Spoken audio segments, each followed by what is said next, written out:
Kemudian tadi gejala umum ya, sekarang kita masuk gejala utama.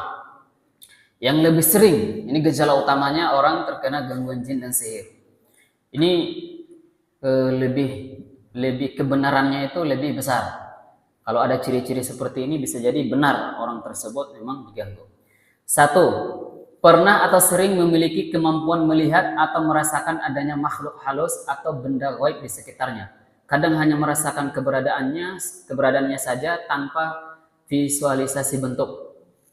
Kayaknya ada nih, ya sering ya. Kayaknya ada yang ngikutin di belakang, kayaknya ada yang di depan, kayaknya ada di atas rumah. Ini kalau ada yang begini-begini, ya ini bisa jadi kemungkinan benar ada yang ganggu. Dua, memiliki kemampuan supranatural, kanuragan, kesaktian atau kemampuan meramal walaupun tidak pernah belajar. Nggak pernah belajar, tiba-tiba ada kekuatan bisa menerawang, bisa meramal, ya nggak pernah belajar. Ini bisa jadi ada yang ganggu.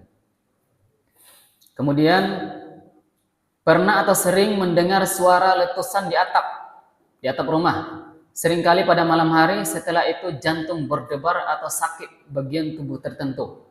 Malam hari dia sering dengar. Di atap kayak ada ya suara letusan-letusan, entah kayak kerikil-kerikil mungkin. Habis itu dia langsung berdebar jantungnya. Atau sakit di bagian tubuh tertentu. Selanjutnya, terasa ada yang menindih, mencekik saat tidur, tadi ketindihan. Ada bisikan atau suara tertentu di telinga atau di hati dan kadang bisa diajak berkomunikasi. Ini beberapa kali pernah saya ruqyah orang begini.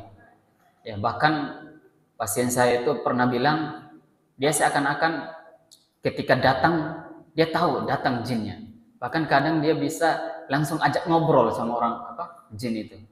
Ini tanda ya, si fulan ini benar ada jinnya. Ya. Lebih besar kemungkinan ada jinnya. Selanjutnya, sering atau pernah mencium bau wangi atau bau busuk di rumah padahal orang lain tidak. Ya, padahal orang lain tidak menciumnya. Kita saja yang menciumnya. Misalkan kakak kita, adik kita, orang tua enggak. Kita menciumnya, kayaknya ada bau wangi. Bau apa nih? Bau bunga apa gitu. Bau bunga melati atau bau bunga-bunga yang lain atau bau busuk yang lainnya. Tapi hanya kita menciumnya. Orang lain tidak menciumnya. Ini kemungkinan ada sama si fulan. Kemudian kesurupan. Orang yang kesurupan. Ya. Kesurupan itu ya kata seorang peruqyah yang udah terkenal ya, Syekh Wahid Abdul Salam Bali. Beliau menjelaskan kesurupan itu 4. Yang pertama kesurupan kuli. Kesurupan kuli ini ketika kesurupan, kemudian ketika selesai udah sembuh, itu dia nggak tahu apa yang terjadi barusan tadi.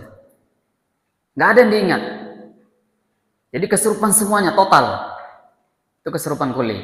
Yang kedua kesurupan juz'i, sebagian saja. Kadang kesurupan tapi dia masih sadar. Ada tangannya yang bergetar, saya pernah ruqyah, tangannya bergetar terus. Tapi sadar. Ya, kadang muntah-muntah, tapi sadar.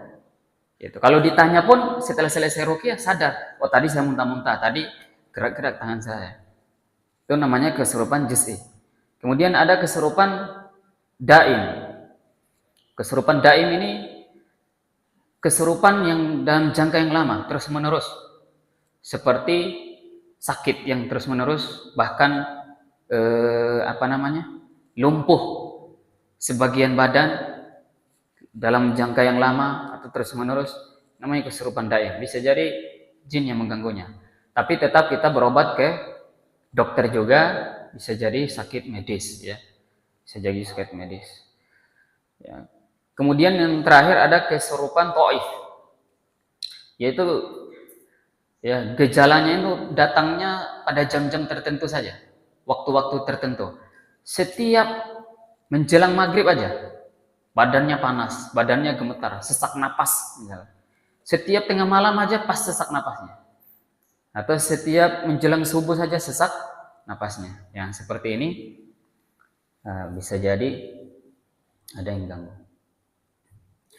Lanjut. Merasa melihat makhluk halus sekelebat bayangan hitam atau putih. Ya. Merasa ada sesuatu berjalan bergerak di dalam tubuh atau di atas kulit. Merasa ada yang menjaga, mendampingi, dan bahkan dapat berdialog. Ya. Badan terasa bergetar atau ada getaran, panas, pusing, mual, atau muncul reaksi lain saat membaca atau mendengar Al-Quran, atau saat zikir dengan khusyuk.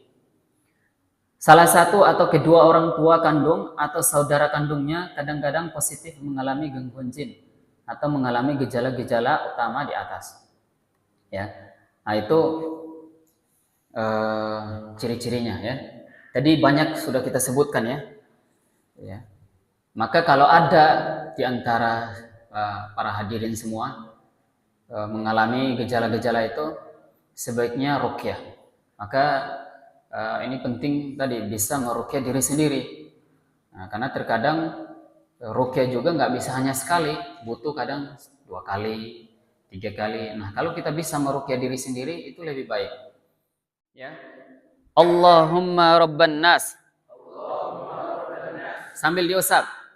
Azhibil ba'sa washfini anta syafi la shifaa illa shifauka shifaan la yughadiru saqama